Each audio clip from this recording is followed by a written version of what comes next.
Hello, welcome to this edition of Community Pulse. With me today at Helena Civic Television is Dan Carlin, the engineer for Lewis and Clark County. Welcome, Dan. Thank you. A lot of people may recognize you because they watch Lewis and Clark County Commission meetings, and you're frequently called upon to explain something about what's going on in the county. It's your first time here. We're glad you've come.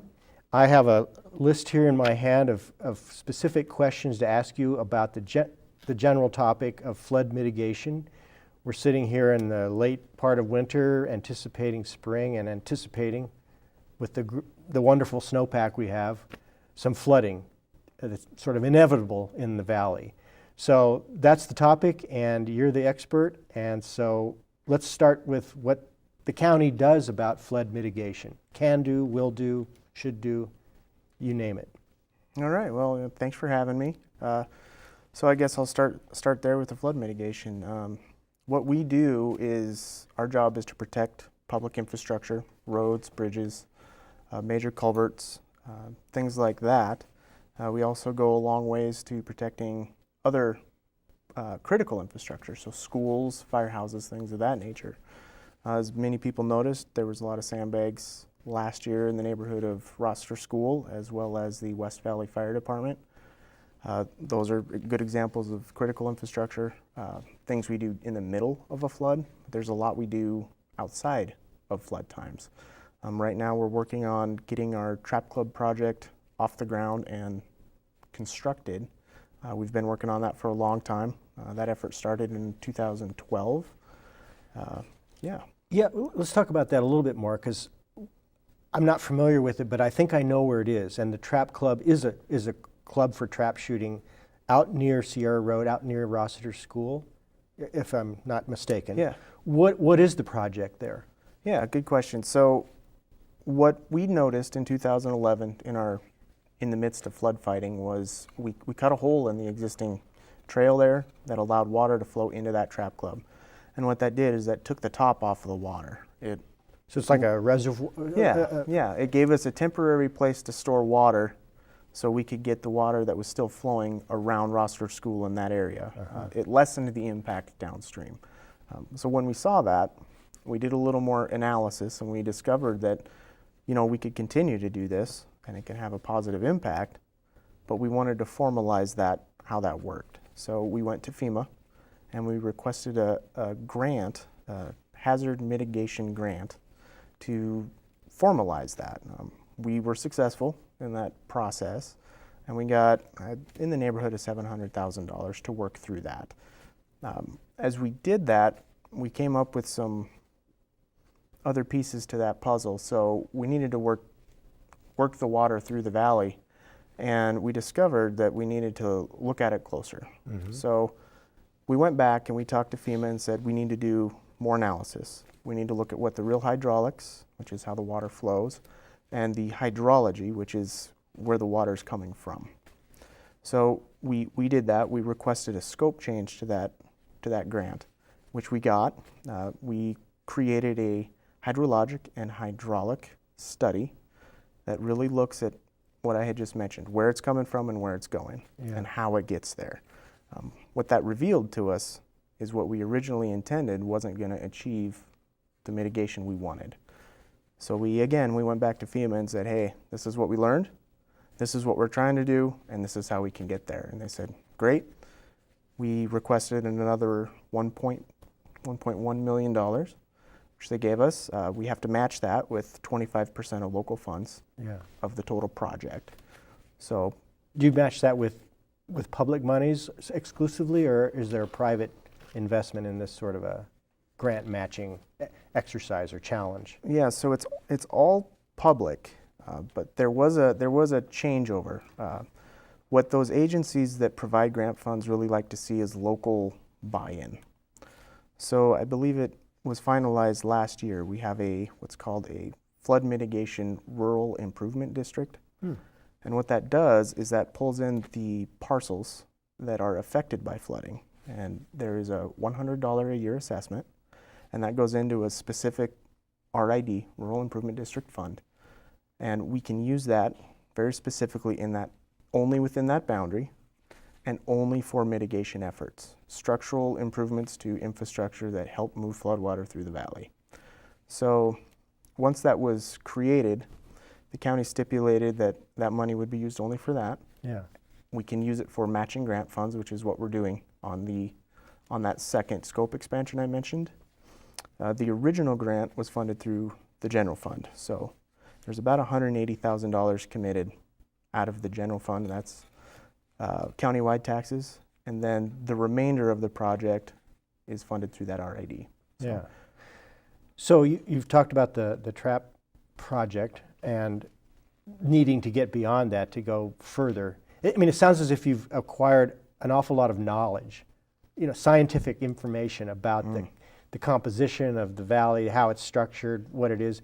And I've read from these notes supplied by you folks at the county that Helenans need to remember that this is an alluvial fan, that it's a textbook example of this phenomenon in the world of alluvial fans. Can you just elaborate on that? Because some of us who don't live in the valley ought to know that this is a geologic, hydrologic feature of nature. And so that's why flooding is predictably going to happen, I don't want to say more often than not, but a lot of times. What is it that creates this situation where you have to mitigate, or do the best you can to mitigate the damages of flooding? Yeah, that's very interesting. We have learned a lot. So alluvial fans, they're very common in the West, especially along the Rocky Mountain front and in places like where we live. When mountain streams come down into valleys, the slope of that stream changes. So the stream bed goes from being, say, let's exaggerate, a 5% grade, 5% slope, down to maybe 1% or 0.5%. Yeah. So what that does is it's carrying a bunch of material, sands, gravels, cobbles, out of the mountains, which is an endless supply, essentially. Yeah. Mountains are pretty big.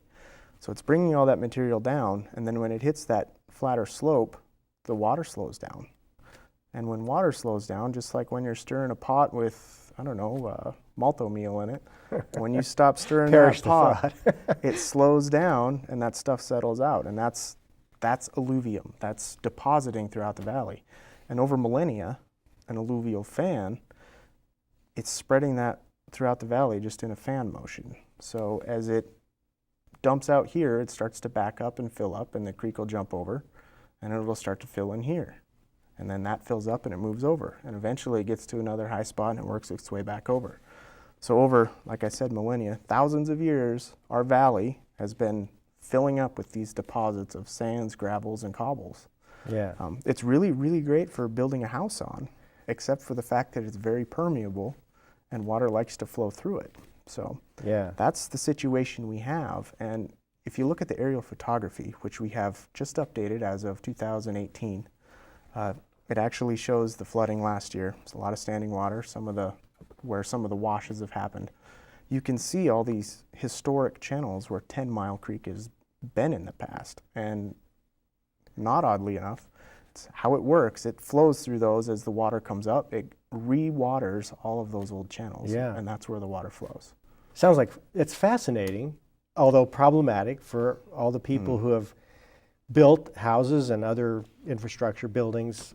Development in the valley has been progressive fairly rapidly over several decades anyway. That's all I can think back toward. But obviously people know, or they should know, what they're building on. It's easy to build on, but it's hard to protect from the inevitable. So do you want to talk a little bit about what you would recommend people who live in the valley and are worried about flooding? What should they be thinking about? What should they be doing? Who should they contact to get assistance of any kind, if there is some? Well, the first thing you should really look at is how do you protect your own property. Most everyone, they have a culvert that accesses their property from the main road. That culvert is, as I've said before, is your first line of defense. So making sure that thing is clean, there's no debris in there, there's no debris buildup, because it likes to move stuff down. There's trash that can go in there, old weeds. All of that stuff impedes the flow of that water when it's trying to get away from your property. So keep those clean. If you have to get out there with a shovel and get some of the ice out of the way, that's very helpful. And second, moving more towards your home, if you have a crawl space, that's better than a basement in the groundwater sense. Basements, obviously, they're lower into the ground, so they'll see that groundwater quicker. Yeah. There's a lot of different techniques you can use for flood-resistant construction, using non-perishable type things. Sheetrock likes to soak up water and kind of expand and deteriorate. There's other options there. Other than that, carpet has a tendency to hold moisture. Making sure that your furnace is elevated above what you've seen for groundwater in the past. Same with water heaters. Something as simple as if you do end up having to redo your basement because of flooding, make sure that your outlets are higher. Keep those wires and those outlets, places for water to get into, up above where you've seen water in the past. I've heard of people using water alarms. They're essentially a moisture alarm that they put down below their ground level, and that lets them know that they need to go start their pumps. A lot of people will keep 2 pumps, maybe one that's gas powered, a couple electric powered. Make sure you check those ahead of time, make sure they're functioning properly. Spares, and then work with your neighbors too. Some of this surface water, which we don't get every time, we tend to have people get groundwater almost every year, but that surface water, if you work together, you can figure out real nice community plans, neighborhood plans to help divert that water away that helps everyone instead of just your own property. Yeah. Saves so a lot of create work. a channel with sandbags or other materials to, as you say, divert the water from your house or a string of Or houses. structure, yeah. Yeah. I would caution against creating channels. It's more of a nudge, trying to guide the water away as opposed to making a focused channel. Because the analogy I like to use is a 5-gallon bucket. If you fill up a 5-gallon bucket, it's about 2 feet deep, right? Yeah. Well, if you dump that 5-gallon bucket of water out on the ground, it's pretty shallow. Yeah. There's some situations where that can have an impact. As it goes across the roadway, it's just a little bit, but if you focus that all into one spot, it's pretty deep. Okay. That's very clear image you just painted. Also, I like you used a phrase that the water wants to leave your property. Would that the water had that will, but I guess in scientific terms, it really does. It wants to go to a lower elevation, and that's something to always keep in mind. It doesn't want to come up. It wants to go down. Right. So keeping that in mind. Well, we got a couple minutes left, and how much warning do people have in this season? This season we're approaching, early spring. Is there a lot of warning? Is there a lot of time to do all these practical things that you've mentioned? Or do people have to usually work pretty quickly to attain these mitigation goals on their own, to protect their own property and their neighbors? Well, some of those things you can do immediately, and you probably need to do annually, like the culvert cleaning. Some of the other things, like working in your basement, kind of flood proofing that takes a little longer. It takes a little bit more of financing to do that sort of thing, but doing those on spur of the moment is kind of tough. They take some planning. Yeah. But as far as warning goes, there are a lot of signs you can watch. I mean, everyone can see the snow falling, so pay attention to how much snow is on the ground, keeping that mental note of how much we had last year, how much we have this year, how much we had in past years. That's a good indicator. That's just visual. You can watch the weather. Northwest Weather Service is excellent. They provide snow forecasts. They provide historic snowfalls. You can also go to the Snowtel Montana site. That's a great way to see the history and the record of snowfall. What they show is a period of record. So you can look at snowfall as a percentage of the period of record. At this time last year, we were at the 100th percentile of period of record. So it was the most snowfall we had seen since 1981. That was a lot. Yeah. Obviously, we saw the effect of that down here. This year, we're significantly lower than that, which is great, but it's still above average. So those little things you can see, we have the potential to have some water coming, but it all depends on how the weather treats us. If we have a nice slow warm up, with nice cold nights, we might not see anything. But at the same time, if we don't get below 32 degrees each night, there's a really high likelihood we're going to see a significant amount of water coming out of the mountains. Yeah. It's hard these days to say what's normal, and I'm not talking about the big kahuna, of climate change, but it's difficult because having spent a lot of years here, the winter we're having now, which seems to be snowy more often than not, a lot more snow than we're accustomed to. Well, that used to be normal, and then we didn't have it for a while, and then you get kind of accustomed to it's normal to not have very much snow and thus not expect flooding. But what I'm hearing is, expect flooding, and there are things you can do about it. And, to have the last word, I probably have forgotten some of the questions I should have asked you, but if there's anything you want to say further about the county's role in all of this, because I think people may have expectations that are unrealistic about what it is the county actually can do for them, in addition to protecting what you have to protect, the public infrastructure. Do you want to say anything further about that? Yeah, you make a really nice point there. So as the county, we have the ability to work within our roadway right-of-ways. That's usually about 60 feet, so 30 feet from the center line of the road.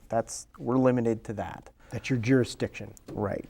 So that's what we can work on, and other public entities like the school, we can go on there and help them out. But as far as private property goes, we're prohibited from doing work on private property. So that's not something we can, if we needed to go dig someone a hole or something like that, we can't do that. I mean, we're statutorily, we're not allowed to.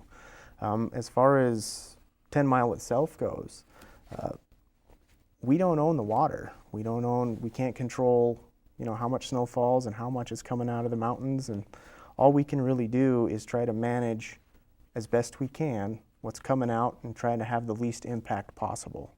So that's kind of the bottom line, is we do what we can, and we're working on it, and we're trying.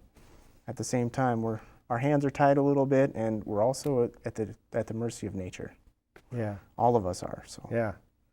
Last question. Is there any place you would advise people to go on the internet or through a phone call? If people want more information, technical information, or where would you send them?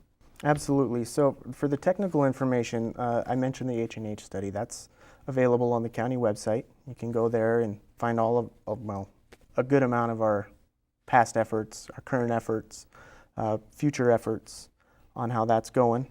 In the flooding section, if you go to the home page, click on flooding, you can go in there and look at that.